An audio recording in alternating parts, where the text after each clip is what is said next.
Hello and welcome back to Home and Away, where I have got a special story for you today. Come and join me on my travels.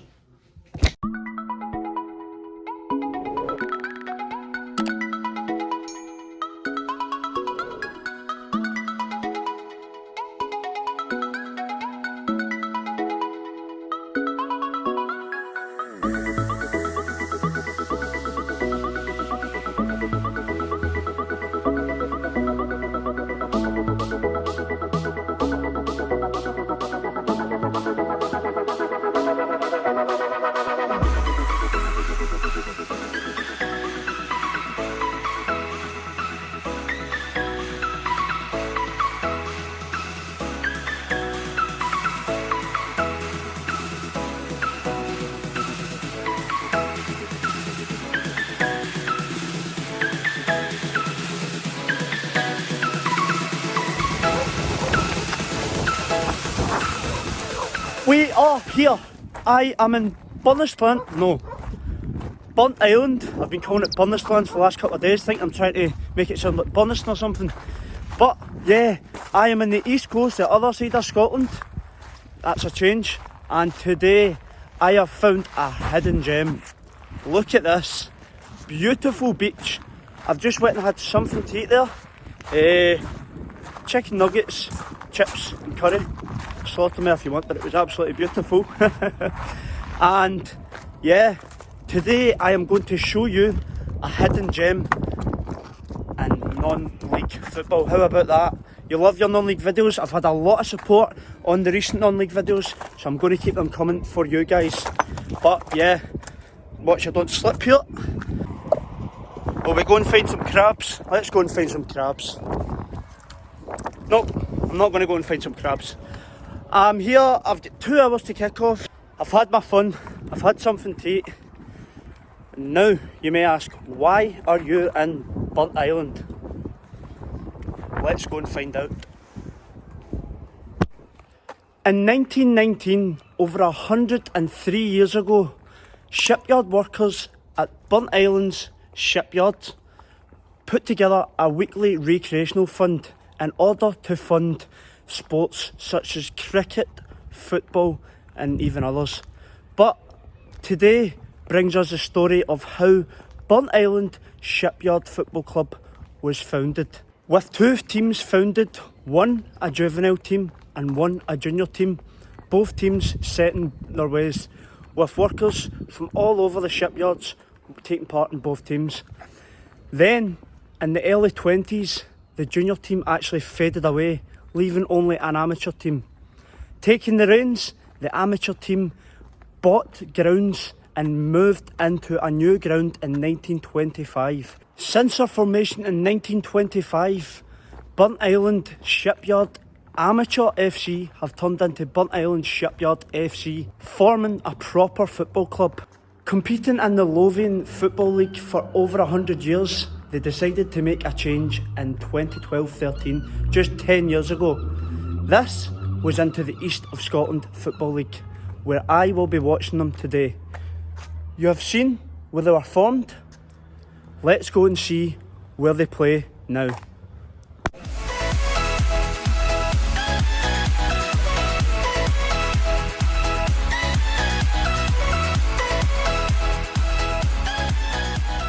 Okay, so we're in the ground. Introduce yourself. I'm Drew Beveridge, Secretary of Burnt Island Shipyard Football Club. So I've just been down at the shipyard speaking about how the formation of the clubs, obviously I'm saying clubs because there was 2 clubs started. Speak to us about the formation of this club. Well, the club was formed as a sort of recreational club by the shipyard workers back, as I say, in 1919. And the workers actually paid a penny a week out their wages. Yeah, it was a weekly recreational thing, wasn't it? And they put that up to, I think it was 1.5 open pennies in those days to fund the operation. Before the cost of living crisis, That's right. There was also a cricket club. Yeah? Yes. And if we move forward, 2 or 3 decades, the shipyard had a sister company, Hall Russell in Aberdeen. And there was a biannual event where a train would take the workers from Burnt Island up to Aberdeen and they would play against each football, other. cricket, and all different sports. And then the following year, they would come down here. We got a lot of that information from what they called the shipyard journals, Yeah. which was mainly about the building of the ships, but they had the recreational part in this journal as well. That's where we get a lot of the information of the history of the club. So, over 100 years on, talk to us about the difference with the club now Well, this is the site that the club has played on for the full time. for 100 years, 103 years now, Yeah. unbroken. The club has never went into abeyance or folded, whatever. The pitch has probably moved a few yards. Down at the bottom side there was a burn and like a pond which was used for curling in the winter. You got cold winters there. The pitch was moved and reseeded in 1952, I believe it was, and Heart of Midlothian sent a strong team over for the opening. It looks a great wee setup. Very clean, very tidy. Obviously, in the summer. What makes it unique? I think a lot of the uniqueness here is probably the name. Because we've got a proud history. Most people know who we are. Anytime you meet somebody, oh yeah, I used to see your results in the Scottish Cup. That was always a draw to get players. Yeah. When we were in the amateur ranks, because we got entry to the Scottish Qualifying Cup every year. They would come along, maybe have a couple of games, play. We'll play in the Fife Cup as well. It's not been played for 2-3 years due to the COVID situation. We actually won it a few years ago, maybe slightly by default. That a game against Dunfermline got abandoned and they just awarded us a tie. Maybe a wee factor. Yeah, but we beat Cowan-Meath 4-0 here in the final. So it was a very proud moment for everyone. Not bad. So what should I expect here today then? Entertainment wise, sometimes we can turn it on. A lot of laughs. Yes, as we see non-league football. You'll get a lot of laughs. You'll hear a lot of catcalls and whatnot. I would hope to have a crowd maybe approaching 3 figures tonight. Excellent. 2 home games so far this season have been 95 and 101. So I don't know how many Falkhouse will bring them tonight, but hopefully we'll get a... It's a great wee facility. If you've not already been down here, you know what to do. Come down and see this facility. I'm going to go and show you around a little bit now. Thank you very much for the interview. No problem. And I'll go and see what else we can see.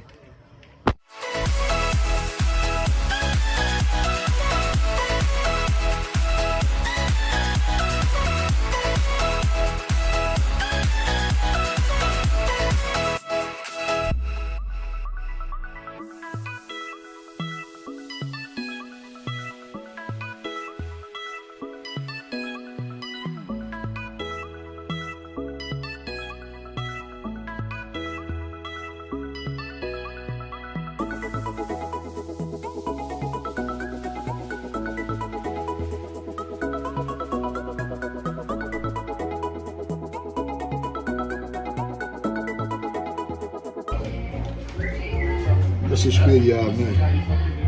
That was the How long ago was this? 2004-5. So there is the original team from the 30s. How cool is that? One of the most famous teams out with being professional got that to come here was we played a team from the Gurkha regiment, probably during the war years. Talk about hidden gems, eh? Yeah, you got noticed playing for Scotland amateurs down at Somerset Park, and then United immediately signed him when he went down the 5 clubs. I think it was Danny Lennon, manager at Cowan-Meath, moved to St Mirren, and Danny took Gareth to St Mirren. So you've actually had professional footballers moving from this team? Yes, there was a player, things in the 40s, who moved from here to Liverpool. Well, Liverpool weren't the club they are now in those days. That's incredible. Another famous occasion would be the Fife Cup in 1988-89 season against Dunfermline Athletic, when the boys went to East End Park and beat the Pars on penalties. It was 2-2 after the 90 minutes and we won 5-4 on penalties, which produced the famous newspaper headline, "Shipyard shocker for Premier League Pars." It was a great achievement for the club, and the Pars manager at the time, Jim Leishman, always recalls it, or sometimes doesn't get to forget it when he comes down here or we see him at functions. And what about the other story? The man in charge today? Yes, our manager here at the moment, Dave Costello, played in that match, scored a penalty in the regulation time and scored a penalty in the shootout. And he's just told us he didn't get home at 4 o'clock in the morning. I don't know. I don't know about that. So he says.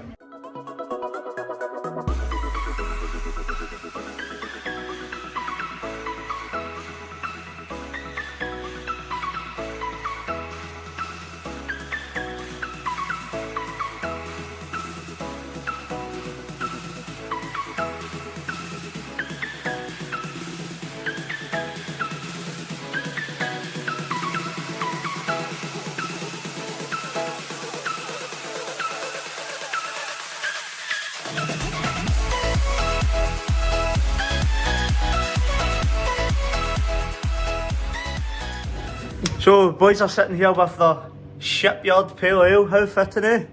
Cheers. Cheers, man. Right, we're here with the two workers. What's your names? I'm Aidan. I'm Jess. And it's not a bad weekend, is it? Tell us what you do with the club. We're basically ball boys. Go get the balls when they go for Uh-huh. events. We help set the pitch up, and in the winter, you like put the divots back in the ground. Do you do all that? Yeah. That's good. So, do you enjoy it? Yeah, it's good. What's the club like to work for? It's It's good. quite good. We know all the players.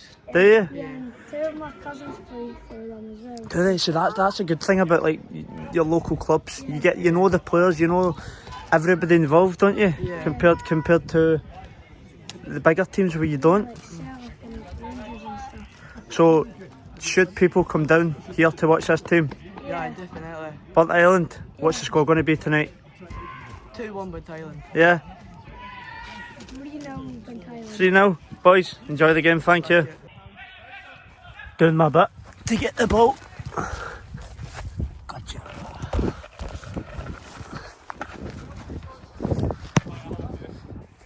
So there we have it. We've heard about the rich history of this club, the volunteers that are involved in keeping the club still going all the way from the days of the shipyards. Yeah, it's very interesting to hear, and I love hearing the wee golden stories of the history of each club. Hats off to the volunteers, because you're doing an incredible job. What a backdrop this is in this ground. The ground is looking spectacular, and look at this. Wow, look at that backdrop. Doesn't get much better than this. Non-league football, you're just going to find out hidden gems that you don't see anywhere else. This is what I love about it. Boys are out. Let's go for kick-off.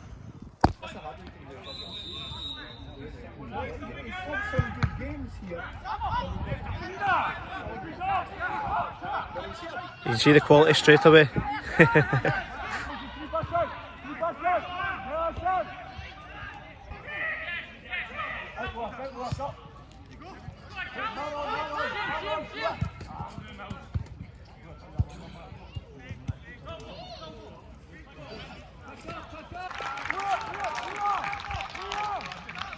One note. Too busy trying to get a photo with this class backdrop. Ended up missing the goal. Penalty shout there. Not given.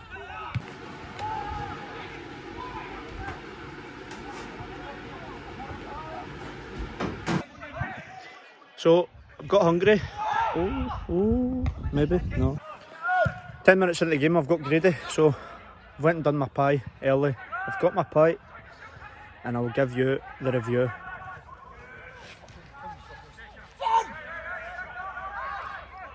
After the game.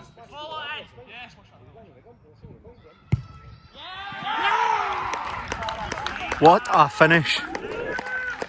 Brilliant. 2-0 to Burnt Island. Yeah, your pies were that good. I'm back for another one. No worries. Oh, Thank 150 you. please. Thank you.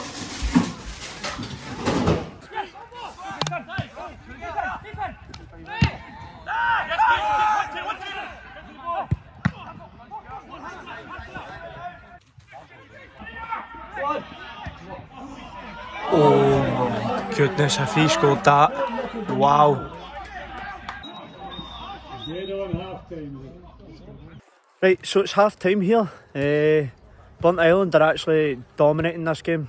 It's currently 2-0 at the moment. Very, very intense game. The intensity is wow, to be honest with you. I didn't expect an intensity like this at a game like this.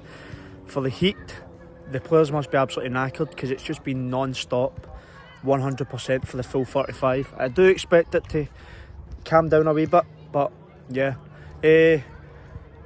Club let me in for free, thank you very much, what a great club. So for a courtesy I went and bought 5 half-time draw tickets. So the draw should be made in a wee second and I will go and find out if I'm a winner. Wee pro youth player, let's see if he's still got it. Oh! Terrible. He's been showing up on camera. I'll give you one more chance. Right, one more chance, go.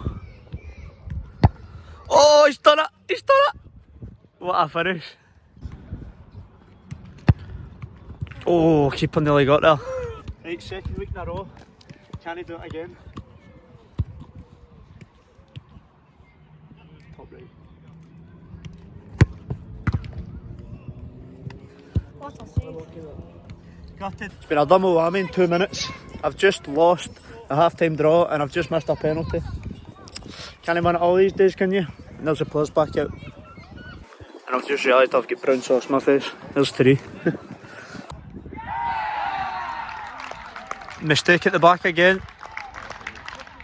Game over now. 3-0.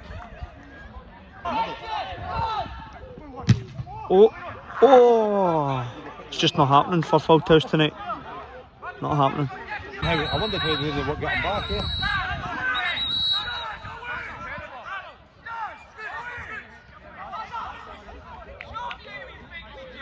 Oh, handbags. What a save. Superb save to keep his clean sheet intact. Finally got their goal. 3-1. Can they get the comeback? Aston Villa style. Wait and see. Oh my goodness, what a goal. Wow. Just missed an absolute screamer. Wow. Dipped it right in over the keeper from about 25 yards. I'm missing the goals tonight, aren't I? Too busy chatting.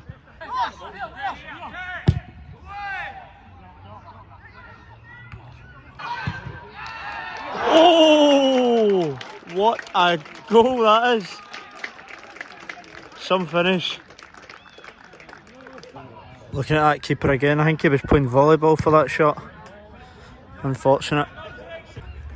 Look at this sunset setting over the park.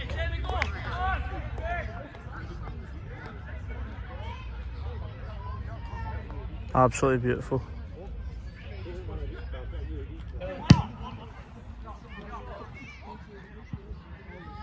No luck.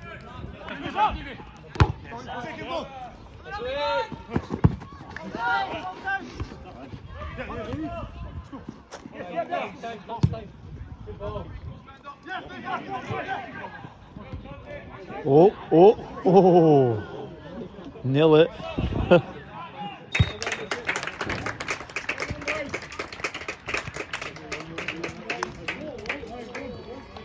Well, that's the game finished. I will catch you back at the house for a full matchday review.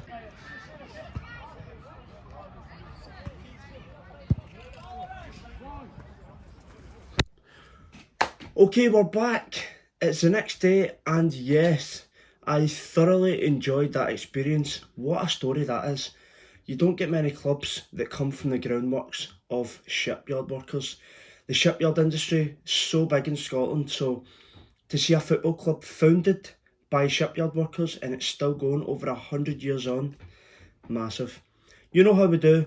5 factors I'm going to be reviewing the Burnt Island Shipyard FC matchday experience. Let's go. So for football, yeah, you do notice a bit of a difference going from seeing European football with Dundee United playing against the likes of Jordi Clase, Bruno Martins Indy.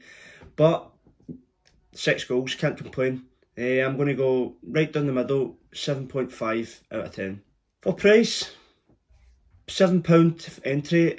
I didn't actually pay it, but obviously I'll give you the price. Yeah, it's about average for that level. It's what you would expect. For 6 goals, for under a tenner, I'm not complaining one bit. We'll definitely take that. And then to top it off, the prices of the food was immaculate. £1.50 for a pie, £1.50 for a hot dog. I just paid £3 at Partick Thistle there for a pie. So literally half price for a pie. Yeah, I'm well impressed with that. A price I'm going to give a 9 out of 10. For atmosphere, there was not many in attendance, unfortunately. Fair enough to them. I think they did get over 100, but it was very quiet. I'm going to go 6 out of 10 for atmosphere. Food. This is where things get tasty, literally. Wow, ladies and gentlemen, this pie may just be the best. I've said it before, but I'm going to say it again. They just keep getting better. This may just be the best pie I've ever had. The softest pie, it literally melted in my mouth. Wow. I had to get 2, it was that good. And I don't think I've ever done that before. So, 10 out of 10 for food. Facilities, nice and clean. I said it in the video, nice and clean. They've modernised it as well, built to improve it. Because obviously they've levelled up from the amateurs. So well done to them. I'm impressed. 8 out of 10 for facilities. Ladies and gentlemen, that is me for another week. I hope you enjoyed that. I tried to bring a little bit more of a story to it before I get into the action. If you did enjoy it, leave a like down below. If you've not already, just click that big red button. Click it, subscribe, that's all. That's all I'm asking you. Thank you for joining me, and I will see yous in the next one. Until then, it's a goodbye from me.